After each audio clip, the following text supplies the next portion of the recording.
Dear friends, स्वागत है आप सभी का हमारे चैनल इनर ब्लिस संघा पर। मैं आप सभी को दिल से धन्यवाद कहना चाहती हूँ फॉर सब्सक्राइबिंग माय चैनल, धन्यवाद for liking my videos and धन्यवाद मुझे सुनने के लिए। नए साल 2024 की आप सभी को ढेर सारी शुभकामनाएं। इस नए साल पर क्यों ना हम शुरुआत करें श्रीमद् भागवत गीता से प्रेरित होकर। गीता के कुल 18 अध्याय हैं और हर एक अध्याय आपको आपके जीवन को और बेहतर बनाने के लिए प्रेरित करता है। इस वीडियो को पूरा सुने, न जाने गीता की कौन सी लाइन आपके अंतर्मन को छू जाए और कोई चमत्कार हो जाए। कुछ भी हो सकता है। कहते हैं कि गीता में आपके मन में उठने वाले सारे सवालों के जवाब है। आपकी हर एक समस्या का हल छुपा हुआ है। तो चलिए शुरू करते हैं श्रीमद् भागवत गीता के दूसरे अध्याय का महात्म्य। श्री भगवान कहते हैं, लक्ष्मी, प्रथम अध्याय के महात्म्य का उत्तम उपाख्यान मैंने तुम्हें सुना दिया। अब अन्य अध्यायों के महात्म्य श्रवण करो। दक्षिण दिशा में वेद वेत्ता ब्राह्मणों के पुरंदरपुर नामक नगर में श्रीमान देव शर्मा नामक एक विद्वान ब्राह्मण रहते थे। वे अतिथियों के पूजक, स्वाध्यायशील, वेद शास्त्रों के विशेषज्ञ, यज्ञों का अनुष्ठान करने वाले और तपस्वियों के सदा ही प्रिय थे। उन्होंने उत्तम द्रव्यों के द्वारा अग्नि में हवन करके दीर्घ काल तक देवताओं को तृप्त किया, किंतु उन धर्मात्मा ब्राह्मण को कभी सदा रहने वाली शांति न मिली। वे परम कल्याणमय तत्व का ज्ञान प्राप्त करने की इच्छा से प्रतिदिन प्रचुर सामग्रियों के द्वारा सत्य संकल्प वाले तपस्वियों की सेवा करने लगे। इस प्रकार शुभ आचरण करते हुए उन्हें बहुत समय बीत गया। तदंतर एक दिन पृथ्वी पर उनके समक्ष एक त्यागी महात्मा प्रकट हुए।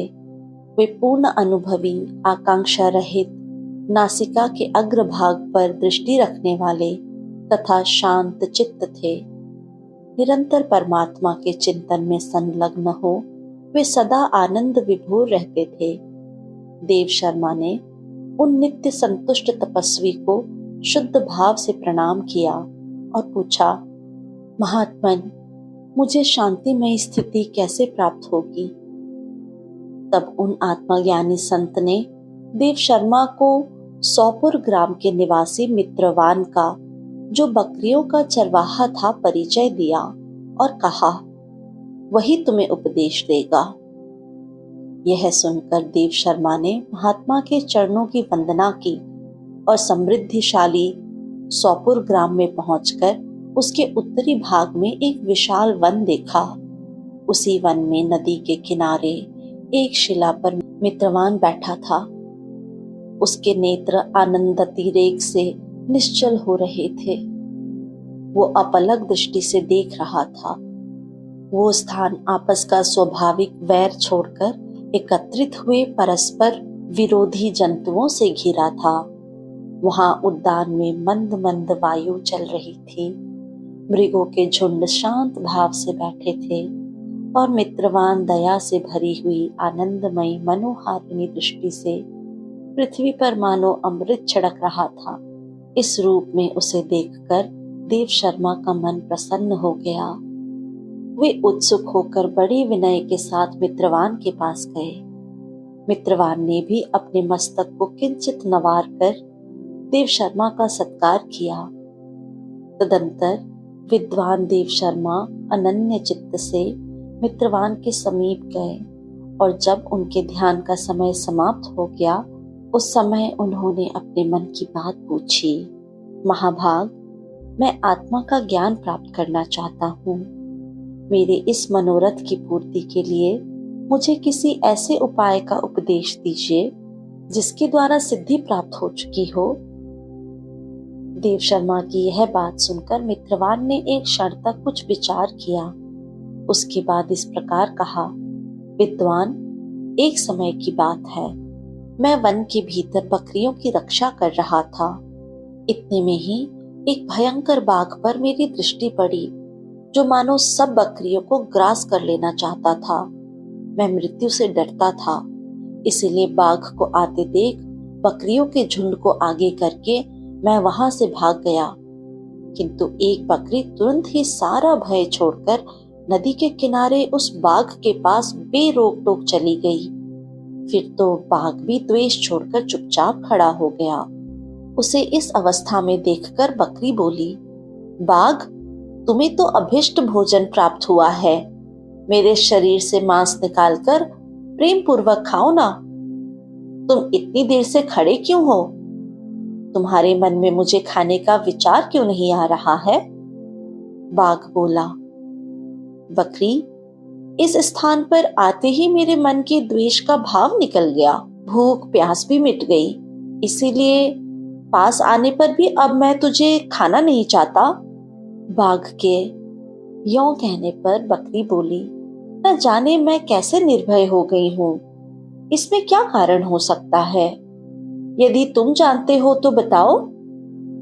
ये सुनकर बाघ ने कहा, मैं भी नहीं जानता। चलो सामने खड़े हुए इन महापुरुष से पूछें। ऐसा निश्चय करके वे दोनों वहां से चल दिए। उन दोनों के स्वभाव में यह विचित्र परिवर्तन देखकर मैं बहुत विस्मय में पड़ गया। इतने में ही उन्होंने मुझसे ही आकर प्रश्न किया। वहां वृक्ष की साख पर एक वानर राज था। उन दोनों के साथ मैंने भी वानर राज से पूछा। विप्रवर, मेरे पूछने पर वानर राज ने आदर पूर्वक कहा, अजापाल, सुनो, इस विषय में मैं तुम्हें प्राचीन वृत्तांत सुनाता हूँ। यह सामने वन के भीतर जो बड़ा मंदिर है, उसकी ओर देखो। इसमें ब्रह्मा जी का स्थापित किया हुआ एक शिवलिंग है।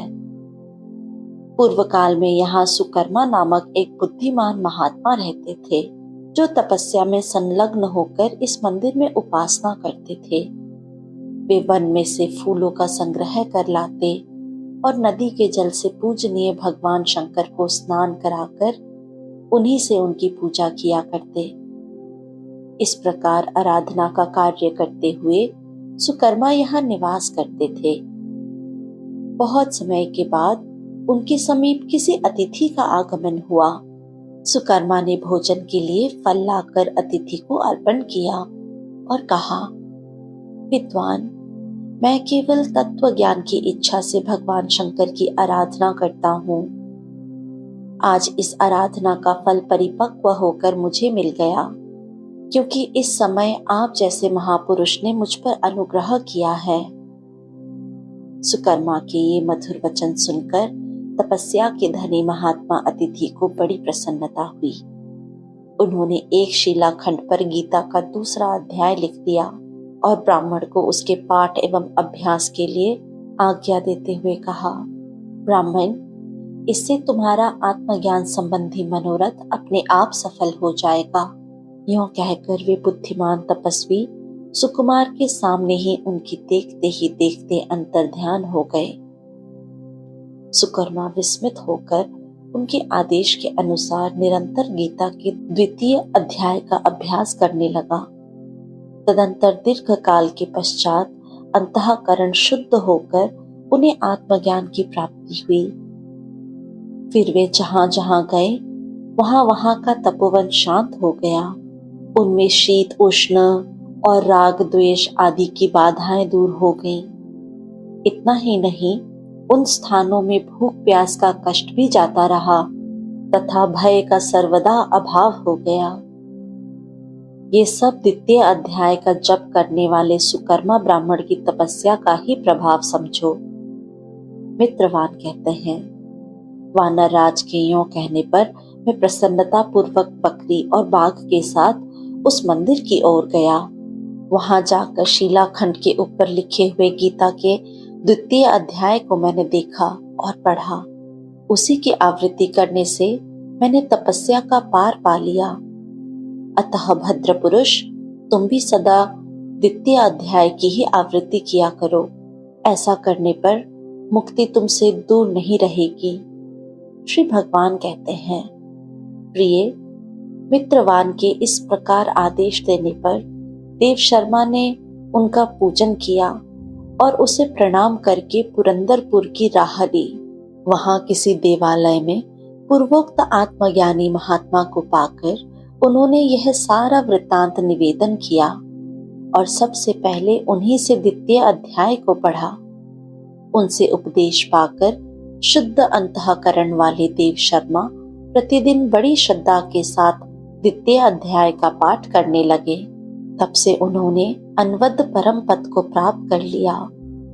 लक्ष्मी, यह द्वितीय अध्याय का उपाख्यान कहा गया। ओम श्री परमात्मने नमः। श्रीमद् भागवत गीता का दूसरा अध्याय।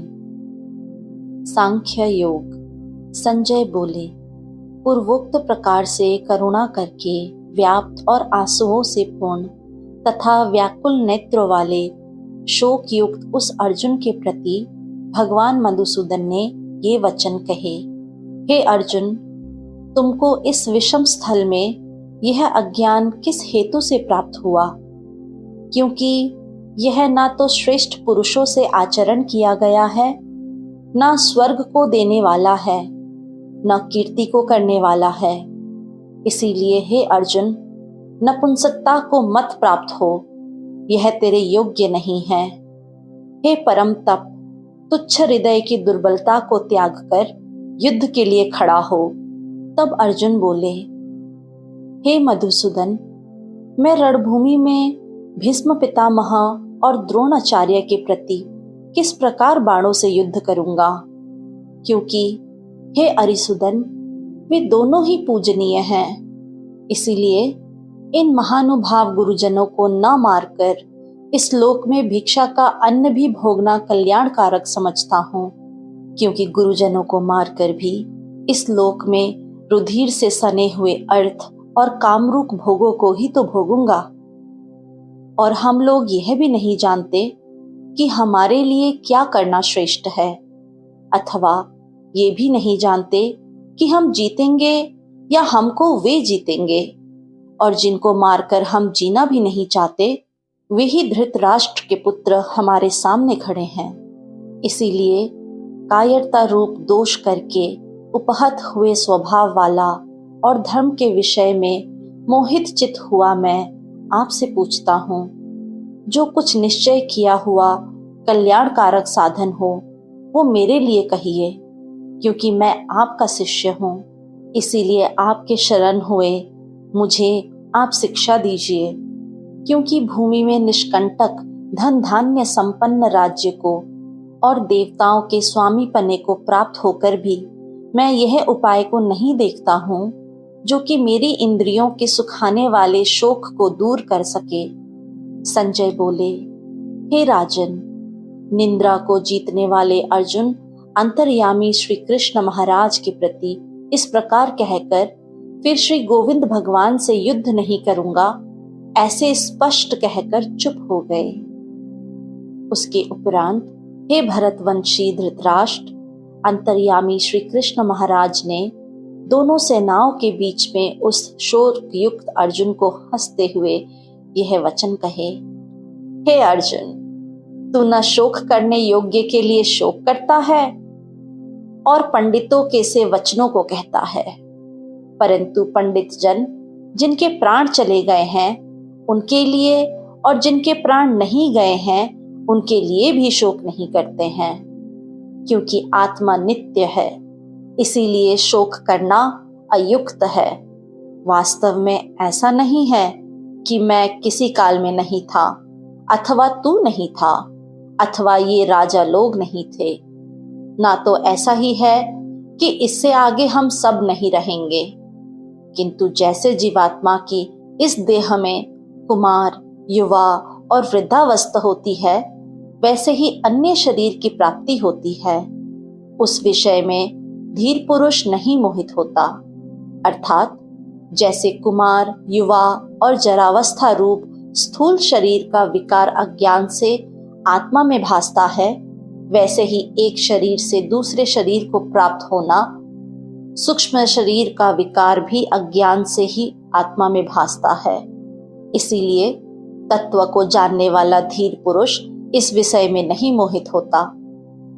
हे कुंती पुत्र, सर्दी, गर्मी और दुख सुख को देने वाले इंद्रिय और विषयों के संयोग तो क्षणभंगुर और अनित्य हैं। इसीलिए हे भरतवंशी अर्जुन, उनको तू सहन कर, क्योंकि हे पुरुष श्रेष्ठ, दुख सुख को समान समझने वाले जिस धीर पुरुष को ये इंद्रियों के विषय व्याकुल नहीं कर सकते, वो मोक्ष के लिए योग्य होते हैं। हे अर्जुन, असत वस्तु का तो अस्तित्व नहीं है और सत का अभाव नहीं है। इस प्रकार इन दोनों को ही तत्वज्ञानी पुरुषों द्वारा देखा गया है। इस न्याय के अनुसार नाश रहित उसको जान कि जिससे यह संपूर्ण जगत व्याप्त है, क्योंकि इस अविनाशी का विनाश करने को कोई भी समर्थ नहीं है। और इस नाश रहित अप्रमेय नित्य स्वरूप जीवात्मा के ये सब शरीर नाशवान कहे गए हैं। इसीलिए हे भरतवंशी अर्जुन, तू युद्ध कर। जो इस आत्मा को मारने वाला समझता है तथा जो इसको मरा मानता है, वे दोनों ही नहीं जानते कि ये आत्मा न मरता है और न मारा जाता है। ये आत्मा किसी काल में भी न जन्मता है और न मरता है, अथवा न यह आत्मा होकर के फिर होने वाला है, क्योंकि यह अजन्मा, नित्य, शाश्वत और पुरातन है। शरीर के नाश होने पर भी यह नाश नहीं होता है। हे प्रथापुत्र अर्जुन, जो पुरुष इस आत्मा को नाश रहित, नित्य, अजन्मा और अव्यय जानता है, वह पुरुष कैसे किसको मरवाता है और कैसे किसको मारता है। और यदि तू कहे कि मैं तो शरीरों के वियोग का शोक करता हूं, तो यह भी उचित नहीं है, क्योंकि जैसे मनुष्य पुराने वस्त्रों को त्याग कर दूसरे नए वस्त्रों को ग्रहण करता है, वैसे ही जीवात्मा पुराने शरीरों को त्याग कर दूसरे नए शरीरों को प्राप्त होता है। हे अर्जुन, इस आत्मा को शास्त्रादि नहीं काट सकते और इसको आग नहीं जला सकती, इसको जल गीला नहीं कर सकते और वायु नहीं सुखा सकता, क्योंकि यह आत्मा अच्छेद्य है। यह आत्मा अद्राह है, अकेलद्ध है, अशोष्य है, तथा यह आत्मा निसंदेह, नित्य, सर्वव्यापक, अचल, स्थिर रहने वाला और सनातन है। यह आत्मा अव्यक्त अर्थात इंद्रियों का अविषय और यह आत्मा अचिंत्य अर्थात मन का अविषय और यह आत्मा विकार रहित अर्थात न बदलने वाला कहा गया है। इसीलिए हे अर्जुन, इस आत्मा को ऐसा जानकर तू शोक करने योग्य नहीं है, अर्थात तुझे शोक करना उचित नहीं है। यदि तू इसे सदा जन्मने और सदा मरने वाला माने, तो भी हे अर्जुन, इस प्रकार शोक करने को योग्य नहीं है, क्योंकि ऐसा होने से तो जन्मने वाले की निश्चित मृत्यु और मरने वाले का निश्चित जन्म होना सिद्ध हुआ। इससे भी तू इस बिना उपाय वाले विषय में शोक करने को योग्य नहीं है। यह भीष्मादिकों के शरीर मायामय होने से अनित्य हैं। इससे शरीरों के लिए भी शोक करना उचित नहीं, क्योंकि हे अर्जुन, संपूर्ण प्राणी जन्म से पहले बिना शरीर वाले और मरने के बाद भी बिना शरीर वाले ही हैं। केवल बीच में शरीर वाले प्रतीत होते हैं। फिर उस विषय में क्या चिंता है? हे अर्जुन, यह आत्म तत्व बड़ा गहन है। इसीलिए कोई महापुरुष ही इस आत्मा को आश्चर्य की ज्यों देखता है, और वैसे ही दूसरा कोई महापुरुष ही आश्चर्य की ज्यों इसके तत्व को कहता है, और दूसरा कोई इस आत्मा को आश्चर्य की ज्यों सुनता है, और कोई कोई सुनकर भी इस आत्मा को नहीं जानता। हे अर्जुन, यह आत्मा सबके शरीर में सदा ही अवध्य है। इसीलिए संपूर्ण भूत प्राणियों के लिए तू शोक करने के योग्य नहीं है, और अपने धर्म को देखकर भी तू भय करने के योग्य नहीं है, क्योंकि धर्मयुक्त युद्ध से बढ़कर दूसरा कोई कल्याणकारक कर्तव्य क्षत्रियों के लिए नहीं है। हे पार्थ, अपने आप प्राप्त हुए और खुले हुए स्वर्ग के द्वार रूप इस प्रकार के युद्ध को भाग्यवान क्षत्रिय लोग ही पाते हैं। और यदि तू इस धर्मयुक्त संग्राम को नहीं करेगा तो स्वधर्म और कीर्ति को खोकर पाप को प्राप्त होगा, और सब लोग तेरी बहुत काल तक रहने वाली अपकीर्ति को भी कथन करेंगे, और वह अपकीर्ति माननीय पुरुष के लिए मरण से भी अधिक बुरी होती है। और जिनके तू बहुत माननीय होकर भी अब तुच्छता को प्राप्त होगा, वे महारथी तुझे भय के कारण युद्ध से उपराम हुआ मानेंगे, और तेरे वैरी लोग तेरे सामर्थ्य की निंदा करते हुए बहुत से न कहने योग्य वचनों को कहेंगे। फिर उससे अधिक दुख क्या होगा? इससे युद्ध करना तेरे लिए सब प्रकार से अच्छा है, क्योंकि या तो मरकर स्वर्ग को प्राप्त होगा अथवा जीतकर पृथ्वी को भोगेगा। इसीलिए हे अर्जुन, युद्ध के लिए निश्चय वाला होकर खड़ा हो। यदि तुझे स्वर्ग तथा राज्य की इच्छा ना हो तो भी दुख, सुख, लाभ, हानि और जय पराजय समान समझकर उसके उपरांत युद्ध के लिए तैयार हो। इस प्रकार युद्ध करने से तू पाप को प्राप्त नहीं होगा। हे पार्थ, ये बुद्धि तेरे लिए ज्ञान योग के विषय में कही गई, और इसी को अब निष्काम कर्म योग के विषय में सुन। जिस बुद्धि से युक्त हुआ तू कर्मों के बंधन को अच्छी तरह से नाश करेगा। इस निष्काम कर्म योग में आरंभ का अर्थात बीज का नाश नहीं है, और उल्टा फल स्वरूप दोष भी नहीं होता है। इसीलिए इस निष्काम कर्म योग रूप धर्म का थोड़ा भी साधन जन्म मृत्यु रूप महान भय से उद्धार कर देता है। हे अर्जुन, इस कल्याण मार्ग में निश्चयात्मक बुद्धि एक ही है, और अज्ञानी यानी सकामी पुरुषों की बुद्धियां बहुत भेदों वाली अनंत होती है। हे अर्जुन, जो साकामी पुरुष केवल फल श्रुति में प्रीति रखने वाले, स्वर्ग को ही परम श्रेष्ठ मानने वाले, इससे बढ़कर और कुछ नहीं है ऐसा कहने वाले हैं, वे अविवेकी जन जन्म रूप कर्म फल को देने वाली और भोग तथा ऐश्वर्य की प्राप्ति के लिए बहुत से क्रियाओं के विस्तार वाली इस प्रकार की जिस दिखाओं शोभा युक्त वाणी को कहते हैं, उस वाणी द्वारा हरे हुए चित्त वाले तथा भोग और ऐश्वर्य में आसक्ति रखने वाले उन पुरुषों के अंतःकरण में निश्चयात्मक बुद्धि नहीं होती है। हे अर्जुन, सब वेद तीनों गुणों के कार्य रूप संसार को विषय करने वाले अर्थात प्रकाश करने वाले हैं। इसीलिए तू असंसारी अर्थात निष्कामी और सुख दुख आदि द्वंद्वों से रहित नित्य वस्तु में स्थित तथा योग क्षेम को ना चाहने वाला और आत्मपरायण हो, क्योंकि मनुष्य का सब ओर से परिपूर्ण जलाशय के प्राप्त होने पर छोटे जलाशयों में जितना प्रयोजन रहता है, उसी प्रकार ब्रह्मा को जानने वाले ब्राह्मण का भी सब वेदों में उतना ही प्रयोजन रहता है। अर्थात जैसे बड़े जलाशय के प्राप्त हो जाने पर जल के लिए छोटे जलाशयों की आवश्यकता नहीं रहती, वैसे ही ब्रह्मानंद की प्राप्ति होने पर आनंद के लिए वेदों की आवश्यकता नहीं रहती।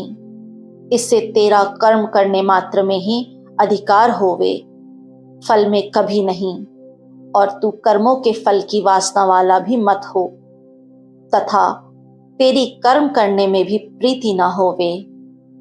हे धनंजय, आसक्ति को त्याग कर तथा सिद्धि और असिद्धि में समान बुद्धि वाला होकर योग में स्थित हुआ कर्मों को कर, यह समत्व भाव ही योग नाम से कहा जाता है।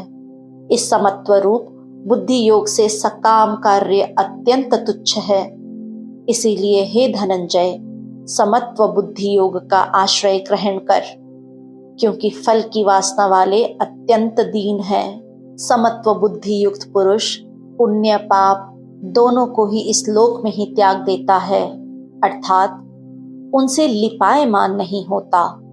इससे समत्व बुद्धि योग के लिए ही चेष्टा कर। यह समत्व बुद्धि रूप योग ही कर्मों में चतुरता है, अर्थात कर्म बंधन से छूटने का उपाय है, क्योंकि बुद्धि योग युक्त ज्ञानी जन कर्मों से उत्पन्न होने वाले फल को त्याग कर जन्म रूप बंधन से छूटे हुए निर्दोष अर्थात अमृतमय परम पद को प्राप्त होते हैं। हे अर्जुन, जिस काल में तेरी बुद्धि मोह रूप दलदल को बिल्कुल तर जाएगी, तब तू सुनने योग और सुने हुए के वैराग्य को प्राप्त होगा। जब तेरी अनेक प्रकार के सिद्धांतों को सुनने से विचलित हुई बुद्धि परमात्मा के स्वरूप में अचल और स्थिर ठहर जाएगी, तब तू समत्व योग को प्राप्त होगा। इस प्रकार भगवान के वचनों को सुनकर अर्जुन ने पूछा, हे केशव, समाधि में स्थित स्थिर बुद्धि वाले पुरुष का क्या लक्षण है? और स्थिर बुद्धि पुरुष कैसे बोलता है, कैसे बैठता है, कैसे चलता है? उसके उपरांत श्री कृष्ण महाराज बोले, हे अर्जुन, जिस काल में यह पुरुष मन में स्थित संपूर्ण कामनाओं को त्याग देता है, उस काल में आत्मा से ही आत्मा में संतुष्ट हुआ स्थिर बुद्धि वाला कहा जाता है, तथा दुखों की प्राप्ति में उद्वेग रहित है। मन जिसका और सुखों की प्राप्ति में दूर हो गई है, स्पृहा जिसकी तथा नष्ट हो गए हैं राग, भय और क्रोध, ऐसा मुनि स्थिर बुद्धि कहा जाता है। जो पुरुष सर्वत्र स्नेह रहित हुआ, उन शुभ तथा अशुभ वस्तुओं को प्राप्त होकर न प्रसन्न होता है और न द्वेष करता है, उसकी बुद्धि स्थिर है।